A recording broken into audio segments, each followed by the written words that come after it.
The Galactic Council had always considered humanity a curiosity, a species that felt too much, cared too deeply, and wore their emotions like battle scars across their faces.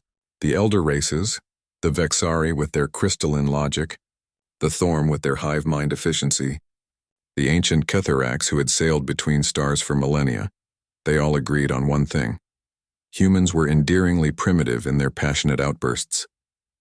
Commander Jakara of the Vexari fleet remembered laughing when the human delegation had stood before the council 3 cycles ago.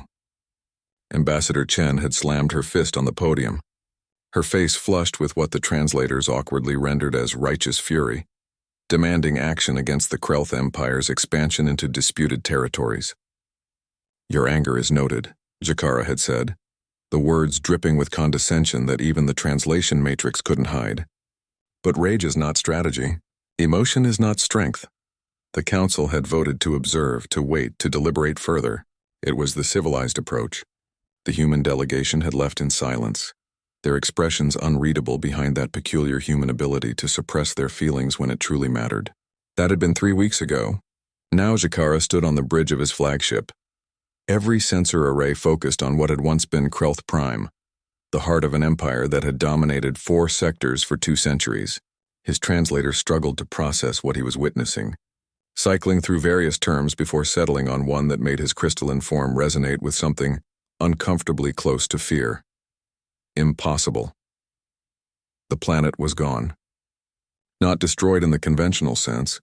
No debris field, no asteroid remnants, no electromagnetic echoes of antimatter detonations. The Krelth homeworld had simply ceased to function. Its atmosphere had been systematically stripped in a spiral pattern that suggested terrifying precision. Every military installation, every orbital platform, every weapon emplacement had been reduced to slag. The capital city stood empty, its population of 4 billion evacuated by human transport ships that had appeared and disappeared like ghosts. 12 minutes. That's how long the entire operation had taken. How? Jakara's second-in-command whispered. How is this possible? The answer came through on an open channel, broadcast to every ship in the sector, to every member of the Galactic Council, to every species that had ever dismissed human emotion as weakness.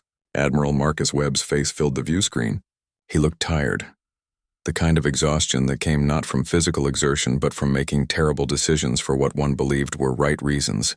Behind him, Jakara could see the bridge of the UNSC Righteous Fury, and for the first time he understood that humans didn't name their ships with irony.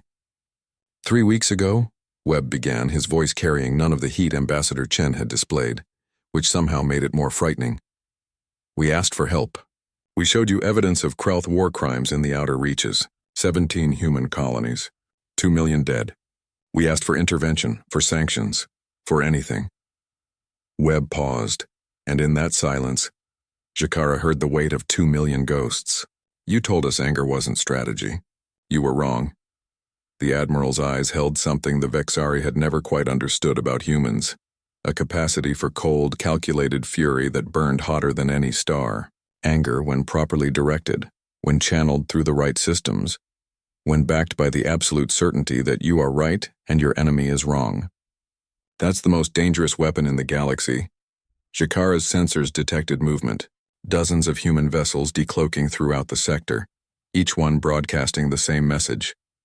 They had been there all along, watching, waiting. We didn't destroy Krelth Prime, Webb continued. Their people are alive, relocated to their colony worlds. We're not monsters, but we made it clear that their homeworld, their seat of power, their symbol of imperial might, all of it exists at our sufferance. The Admiral leaned forward, and Jakara recognized the expression.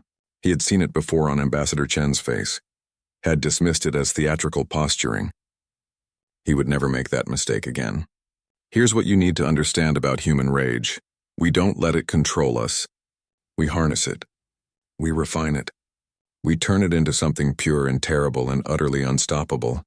Every species in this galaxy has gone to war, but only humans have mastered the art of being angry enough to move mountains, yet controlled enough to put them back down gently afterward. Webb's image flickered as he prepared to sign off.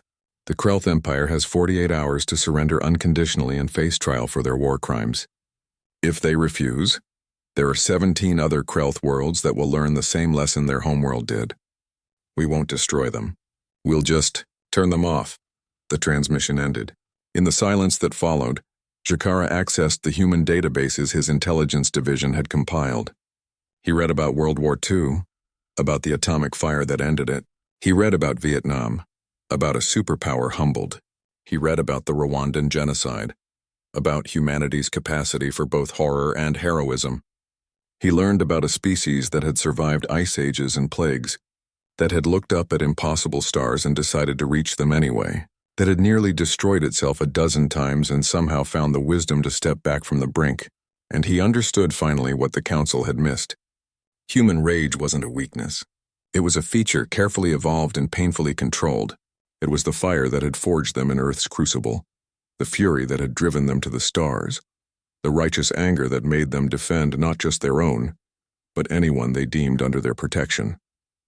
The Krelth Empire surrendered in 36 hours. The Galactic Council never laughed at human emotions again, and Jakara, who had thought himself above such primitive responses, felt something his species hadn't experienced in 10,000 years of civilized evolution: the cold touch of fear and the humbling weight of respect. Humanity had shown the galaxy that sometimes the most dangerous species isn't the one that never gets angry. It's the one that gets angry at exactly the right things and has the power to do something about it. And